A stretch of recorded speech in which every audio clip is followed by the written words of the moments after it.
अस्सलामुअलैकुम। आज जो हम टॉपिक पढ़ने जा रहे हैं that is drugs for leprosy. Leprosy एक हमारे पास ग्रैन्युलोमैटस क्रॉनिक कंटेजियस डिजीज़ है जो कि कॉज्ड हो रही होती है by a bacteria known as mycobacterium leprae. ये डिजीज़ अफेक्ट किस किस एरिया को करती है? पैरिफेरल नर्व्स को, रेटिकुलो एंडोथेलियल सिस्टम को एंड अपर रेस्पिरेटरी ट्रैक्ट के म्यूकस को। अब इस डिज़ीज़ को ट्रीट करने के लिए जो ड्रग्स दिए जाते हैं वो तीन है हमारे पास, डैप्सोन, राइफेम्पिन एंड क्लोफाजिमाइन। अब ये तीनों ड्रग्स जो होती हैं वो एज अ कॉम्बिनेशन भी दिए जा सकते हैं और एज अ मोनोथेरेपी भी दी जा सकती हैं, और इनकी कॉम्बिनेशन को कहते हैं multi drug therapy for the leprosy. अब सबसे पहले बात करते हैं डेप्सॉन की। तो ये oldest, cheapest and most effective drug है फॉर दिस डिजीज़।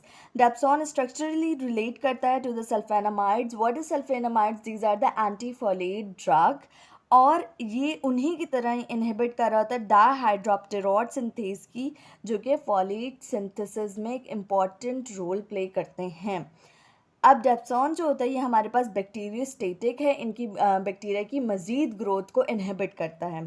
फार्माकोकाइनेटिक्स की बात की जाए तो जीआईटी से अब्जॉर्ब होता है थ्रू आउट द बॉडी, ये हमारे पास डिस्ट्रीब्यूट होता है। स्किन में इसकी हायर कंसनट्रेशन मिलती है क्योंकि लेप्रेसी जो है ये हमारे पास एक स्किन डिजीज़ है, तो ये स्किन में सबसे ज़्यादा मिलेगी ये वाली ड्रग।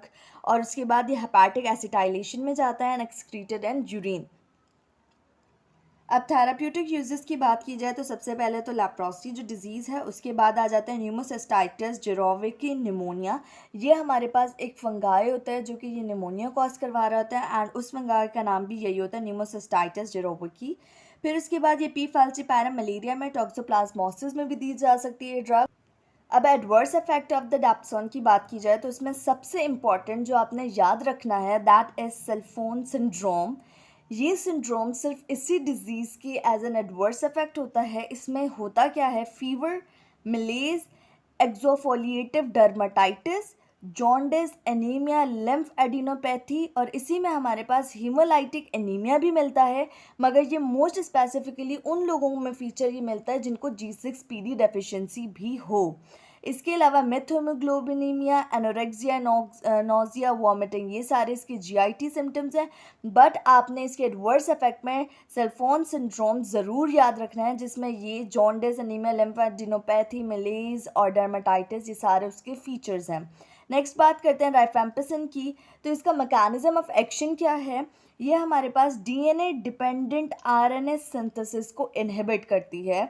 जो माइकोबैक्टीरियम लैप्रे है, the organism which cause the disease, उसकी सिंथेसिस को इनहिबिट करेगी। कैसे करती है? बीटा सब unit of the RNA polymerase से बाइंड करती है और फिर आरएनए की सिंथेसिस को इनहिबिट कर देती है। थेराप्यूटिक यूजेस की बात की जाए तो ये माइकोबैक्टीरियम टीबी में भी दिया जा सकती है। सिर्फ ये हमारे लिए इफेक्टिव फॉर लेप्रोसी नहीं है बल्कि टीबी के लिए भी देते हैं। Highly effective against mycobacterium leprae. Meningitis caused by meningococcal and H influenza. अब राइफेम्पिसिन से रिलेटेड एक बहुत इंपॉर्टेंट फीचर ये है कि भाई इसमें इसके यूज़ की वजह से यूरिन, फीकल या बॉडी की अदर सीक्रीशंस का जो कलर होता है वो कन्वर्ट हो जाता है into the orange red colour. यहाँ तक कि इसमें टीयर्स का कलर भी ऑरेंज रेड हो जाता है। तो ये जो है ये पेशेंट को प्रेस्क्राइब करते वक्त ही उसको ये बता देना चाहिए कि भाई इसका ये एक माइनर सा एडवर्स इफेक्ट होता है, कोई इसमें पैथोजेनेसिस नहीं है, बट आपकी सिक्रीशंस के जो कलर हैं वो चेंज हो जाएगा because of the use of rifampicin. Adverse effect में आ जाए तो नोजिया, वॉमिटिंग और रैश, और इनको बहुत सोच समझ कर दिया जाता है in the older patient, alcoholic और अदर क्रॉनिक लिवर डिजीज़ जिन्हें हो, क्योंकि ये हमारे पास हेपाटोटॉक्सिक हो सकते हैं। अब बात करते हैं क्लोफाजिमाइन की। तो ये हमारे पास फानाजिन डाई होती है with anti inflammatory and leprostatic property. अब इसका मैकेनिज्म ऑफ एक्शन क्या होता है कि ये डीएनए फंक्शन को इंटरफेयर करती है। कैसे? कि इसकी जो प्रॉपर्टी होती है दैट इज़ रिडॉक्स प्रॉपर्टी। ये फ्री रेडिकल्स की सिंथेसिस करवाती है, डीएनए डैमेज करवाएंगे वो फ्री रेडिकल्स, और इस तरीके से ये एज अ टॉक्सिक काम करती है for the bacterial growth.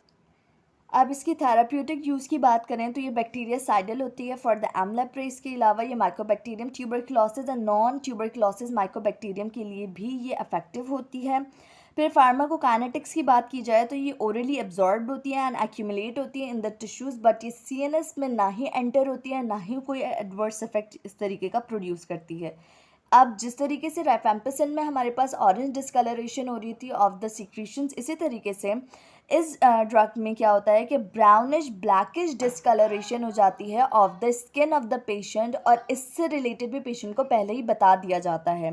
Adverse effect की बात करें तो यूजिनोफीलिया और इसके अलावा एंटेराइटिस कॉज करवा सकता है, और उसकी वजह से सर्जरी भी करनी पड़ सकती है, इतना सिवियर केस हो सकता है। Dryness of skin, itching, acneiform, eruption और फोटोटॉक्सिसिटी, ये सब इसके एडवर्स इफेक्ट हैं। कॉन्ट्राइंडिकेशन की बात की जाए तो pregnancy, renal and liver disease में ये हमारे पास कॉन्ट्राइंडिकेटेड होती हैं। तो यहाँ तक हमने ड्रग्स ऑफ लेप्रेसी कंप्लीट कर लिया।